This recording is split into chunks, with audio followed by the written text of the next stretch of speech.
Building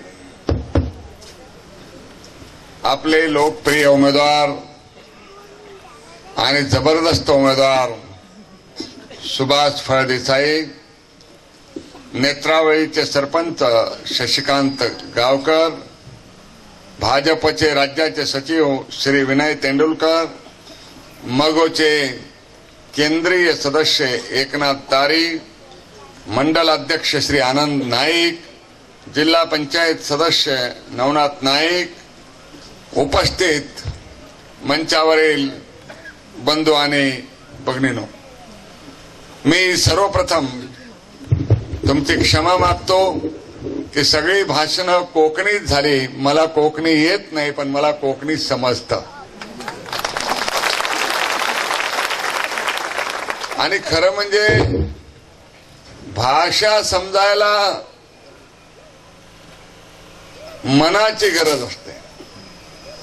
आम्ही कोशिश नावाचा सिनेमा पाहिला होता. त्या कोशिश सिनेमात पूर्ण 3 तास एकही पात्र बोलत नाही, तरी सिनेमाला लोकांना सिनेमा कळतो. कारण काही वेळा शब्दापेक्षा इशाऱ्याचे अर्थ सुद्धा जनतेला कळत असतात.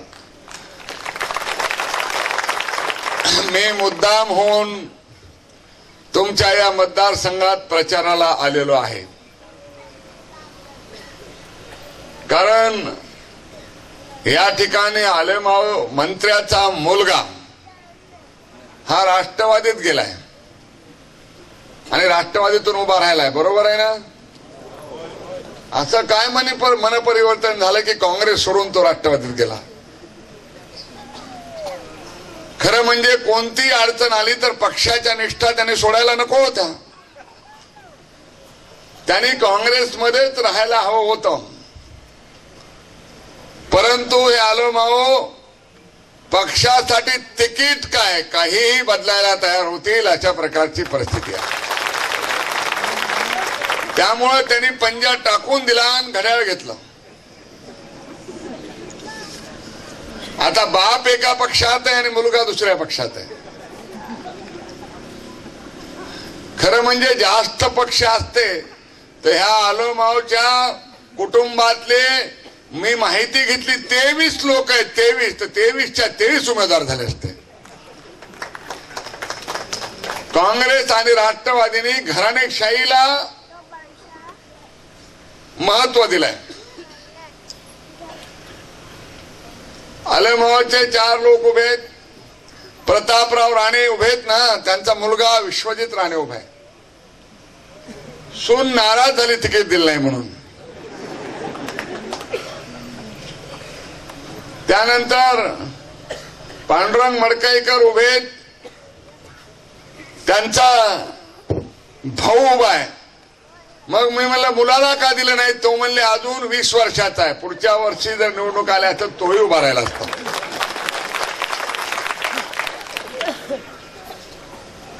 म्हणजे या गोव्यामध्ये 4च कुटुंबामध्ये 11 उमेदवार दिलेले आहेत. म्हणजे गोव्याच्या जनतेने पोर्तुगालांची जुलमी राजवट संपवली. पण या गोव्यामध्ये 4-5 कुटुंबाचीच राजवट आहे. रवी नाईकने सुद्धा तिकीट मिळवलं ना, त्यांच्या मुलाला मिळालं की नाही? मिळालं ना. एक मुलाला मिळालं नाही म्हणून तो अपक्ष उभा राहिला होता, काढून घेतला.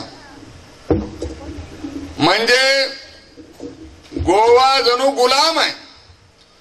जसं तुम्ही पोर्तुगालच्या गुलामीतून गोव्याला मुक्त केला, तसं ह्या 4 कुटुंबाच्या गुलामीतून सुद्धा तुम्ही गोव्याला मुक्त करा. सोनिया गांधीजी काल येऊन गेल्या. सोनिया गांधीजी काल येऊन गेल्या. आवाज काय प्रॉब्लेम झाला रे? सोनिया गांधीजी काल हे एक माईक बंद आहे, एकच ठेवा. आलमाव सारखं 2-2 पक्ष नको, एकच बरं आहे. दोन झाले की आवाज नीट येत नाही.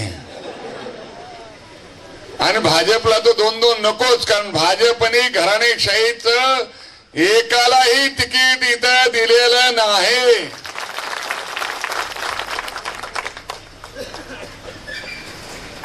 गोव्यामध्ये सगळ्यात महत्वाचा प्रश्न आहे भ्रष्टाचाराचा.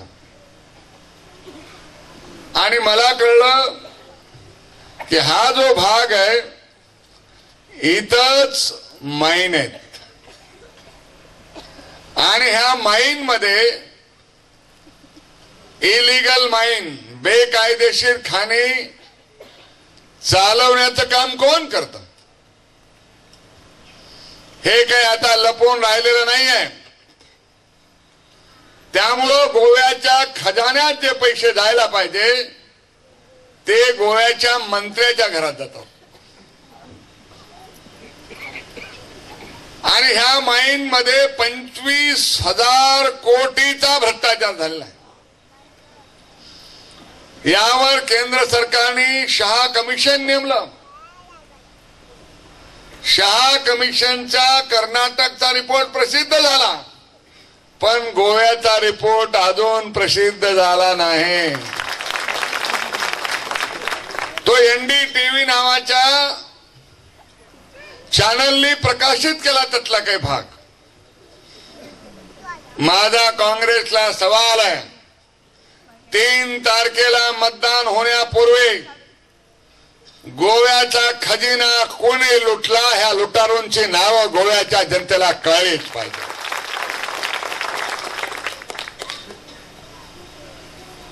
आणि या खजान्यावर कुणी चोऱ्या केल्या हे समजलंच पाहिजे. आज केंद्रात भ्रष्टाचार आहे. एक केंद्रीय मंत्री जेलमध्ये गेले, काँग्रेसचे खासदार सुरेश कलमाडी जेलमध्ये गेले, काही जण जेलवर मध्ये जाण्याच्या वाटेवर आहेत. टेलिकम्युनिकेशन घोटाळा आणि केंद्रात झालेला ज्या स्पर्धा आपण भरवल्या होत्या खेळाच्या त्या CWG घोटाळा, ह्या घोटाळ्यामध्ये कलमाडी जेलमध्ये गेले. महाराष्ट्रामध्ये आदर्श सोसायटीमध्ये घोटाळा झाला म्हणून मुख्यमंत्री घरी गेले. आपलं केंद्रात 2014 साली राज्य येणार आहे, तेव्हा मी केंद्रात जे आमचे प्रधानमंत्री होतील त्याला एक खातं मात्र हट्टाने मागून घेणार आहे. तुम्ही म्हणताल पाटबंधारे वित्त नाही, मी जेल खातं मागून घेणार आहे. जेल खातं. तुम्ही म्हणाल कशासाठी? कारण मी तिहार जेलमध्ये एक नवा जेल बांधणार आहे, ओनली फॉर काँग्रेस. म्हणजे या जेलमध्ये असे भ्रष्टाचार करणाऱ्या लोकांनाच ठेवायचं, कारण यांना दुसऱ्या गुन्हेगाराला भेटू देऊ नये. कारण दुसरे गुन्हेगार 5-10 हजार रुपये खाऊन आलेले असतात, चोरी करून आलेले असतात, ह्यांनी करोडोचा माल खाल्लेला असतो, त्यामुळे त्यांना वेगळं ठेवलेलं बरं आहे.